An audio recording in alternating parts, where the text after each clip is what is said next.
I literally found the craziest thing where I would think about it. I would think, okay, this is gonna taste good. I would Hmm. change my mindset on it, and it would literally taste better. Like if I looked forward to it, if I just shifted it from dreading it to looking forward to it, I would find it to taste significantly better without changing anything else. I took rhodiola rosea in liquid form. Must have been like a tincture or something, and it had a distinct taste, kind of like an aftertaste of maple syrup, which was just very weird. Which is how I kind of remember Must have what been it tastes Canadian like. rhodiola Yeah, I don't know. from my boy Andrew Like it's very subtle. or Jean. It's like a very You got herbal some Canadians. um, maple It is very syrup. herbal.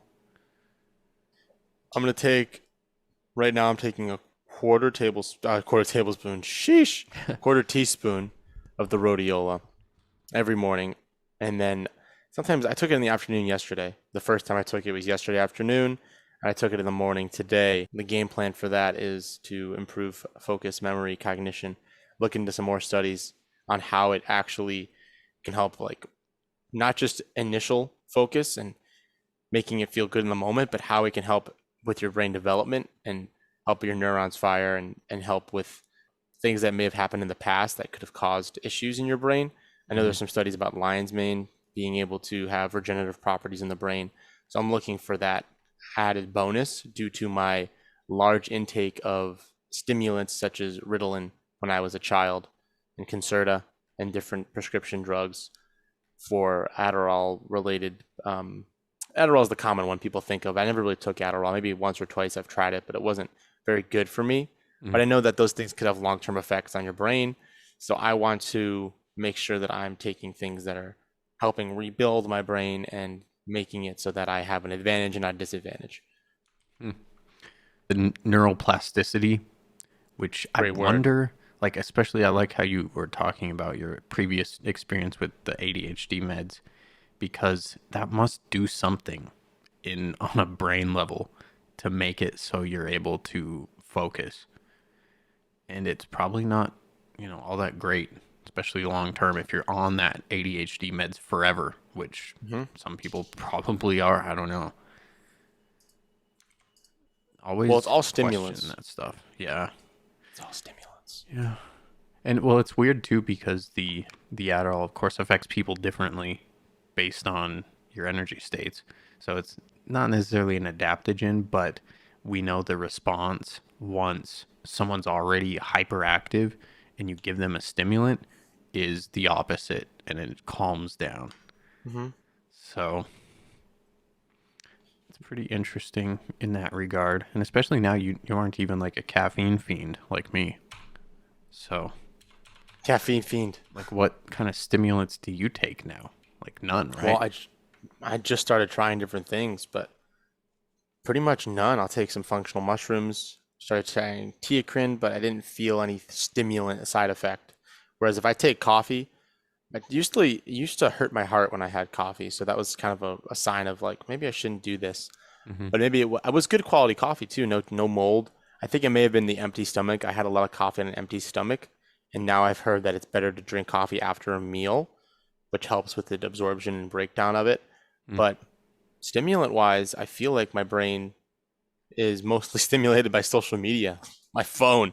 This is where my stimulation comes from, is being bored and getting a dopamine hit and getting a sense of, oh, wow, this feels really good when I watch this video and just numb out and watch something that doesn't require a lot of work. So that's part of my addiction. When it comes to consumptions, there's nothing that I take that I'm like, oh, I'm addicted to this, but I need it. Like it just helps me get through the day. Like I can go through a day without anything and be fine. No headaches, nothing like that. But I did find it interesting because I know Adderall has a lot of, well, mostly Adderall, I guess, is the big one that people use, which I never really took. It works by increasing neurotransmitters for noradrenaline and dopamine, and then it also increases your GABA, your serotonin, your acetylcholine. But unfortunately, when you do that, there's always checks and balances, right? There's always some kind of um, system that goes behind the scenes, and if you're just pinpointing one part of the system, then you're going to cause disimbalances.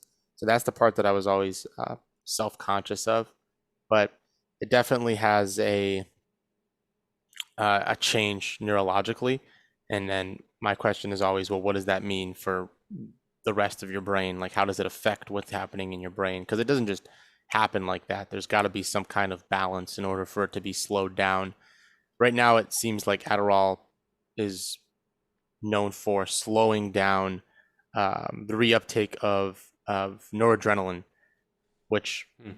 sounds Yeah. good because you're like, oh, I want to, I would, and it makes you focus more. I slow it down, but at what cost? Right.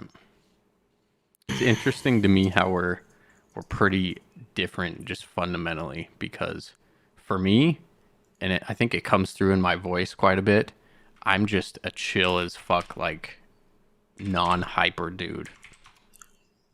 And even with a tolerance of like 600 milligrams of caffeine a day, Shh, Poppy. like I can still go and sleep like a baby. Not everyone's like that, I guess. I would say more people are hyper these days than not. Just overall. Yeah, there's a sense of chillness in certain people and then a sense of hyperactivity. I think it boils down to personality. There are some situations where it is some kind of neurological disorder, but a lot of the things I did as a child was just my personality. Hmm. And now the things that I'm doing are just part of my personality. And there's this right and wrong, but I don't see it as being right or wrong. I see it as knowing you have good intentions for something. I am social aware of what's happening. I'm trying to be more aware of what I do subconsciously when I'm not thinking, if I'm touching myself or if I'm like stroking myself, Hmm.